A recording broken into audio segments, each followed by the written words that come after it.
I was faced with a choice which I never should have had. She was crying like I had never heard a woman cry before in my life. And I just cried for weeks and weeks. Everything reminded me of a baby. And I kept trying to get up from the table and look to see what was in that jar. I was dealing with the loss of my unborn child and I didn't even know it. I believe that my life was spared that night just so that I could be here right now and say abortion hurts women. Whisper, be silent no more. Welcome to Faces of Abortion. I'm your host, Cindy Collins, and today we are with our co-host, Alan Parker, who is president of the Justice Foundation, and Clayton Trotter, who is general counsel of the Justice Foundation. It's going to be a great show today, Alan. Very powerful. Many women have an abortion and never want to talk about it again, but you're going to hear from the secret place of Julie and Mary Lee's heart as they tell you about their abortions. Yes, Alan, we want to go now and watch Julie's story in her own words, hearing about the secret places and the trauma that has been caused by abortion.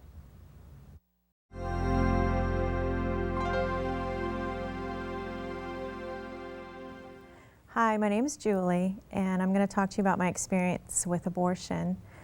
My story really starts off when I was 10 years old. My mom passed away, and my dad was not emotionally there, and I was pretty much neglected and didn't have anyone to turn to, and I acted out in looking for that love and affection in other males.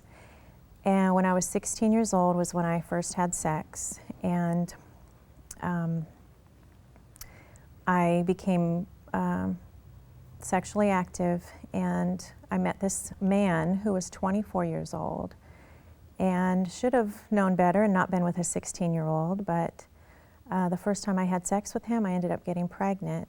And my girlfriend at the time, we opened up the phone book, and there's Planned Parenthood, and so she drove me over there. I made an appointment and took the pregnancy test, and it came back positive. And I remember the first thing after the test, I'm sitting in the room with the counselor, and she came in and said, well, your test is positive. And that was the second devastating blow in my life. The first being my mom dying, the second one being this unplanned pregnancy. And I had hardly had a relationship with my dad, even though he was physically there. I couldn't even imagine trying to tell my dad that his 16-year-old daughter, who he didn't even think talked to boys, is now pregnant. So I felt very alone, and I felt very scared, and the man who had gotten me pregnant disappeared when he found out. I had nobody to turn to, and I told this counselor, I have nobody. She said, you can't talk to your dad? No. I have no friends, I have no one. She said, well, when do you want to come in for your abortion? So I scheduled the abortion. I didn't have any other choice. I didn't think I had any other choice. It was just presented as the only choice. So I scheduled the abortion. My girlfriend drove me over there and dropped me off, and she said, call me back, call me when you're done. And I remember going in there and just being numb and thinking, this is the only choice. I have to do this. There's no other way out of this crisis that I'm in. So I went in, and I knew from my experience of going in and out of the hospital, seeing my mom there, I didn't like doctors, I didn't like hospitals, I didn't like procedures or anything. So I wanted to be put under, I wanted general anesthesia, and I was willing to pay whatever I had to get the extra. So I paid half, and this man's best friend, who I was able to contact, paid the other half. And I remember coming out and just feeling numb. They put me to sleep, and I woke up in the recovery room, and there were other women around who were getting sick and crying, and I was just numb, and I left numb, and I just stuffed it down because I thought I had done the only thing that I could do. I thought that was the only choice that I had.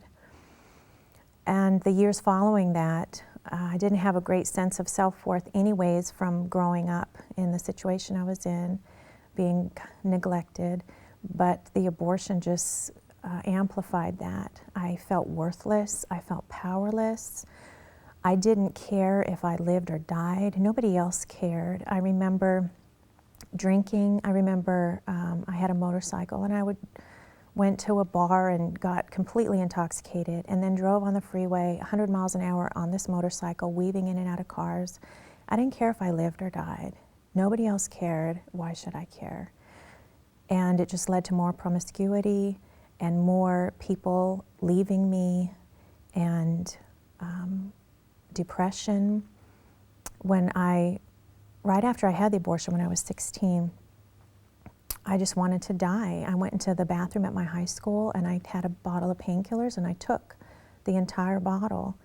And I just started vomiting it up. My body rejected it. And the nurse called my dad, and my dad picked me up, and I couldn't even tell him what was going on. So I was very angry. I was depressed. I was very self-destructive. And I continued these behaviors for a while, for a long time. And it wasn't until recently when I heard about a pregnancy center that I was able to, it touched me so much because I wanted other women in this situation to know there are different choices. They are not forced to make the decision that I did. So I was so determined to help these women with their decision and know that there are choices. And I volunteered at the pregnancy center, and part of that volunteering was to go through a Rachel's Vineyard retreat, which brings healing. You face your past, you face the pain, you face everything, and you receive healing. And I never thought it was possible, but it's changed my life. And I no longer have that pain. I no longer have the guilt. I no longer have the shame. I am free, and I'm healed. And I just want to tell anyone who's watching that you don't have to live the way you're living. You don't have to have that guilt anymore. You don't have to be carrying that shame. You can talk to somebody. There are people, and you are not alone. There's people who've been there, and there's people who have answers and who have hope, who can help you through the situation that you're in. And you can receive healing from abortion in your past.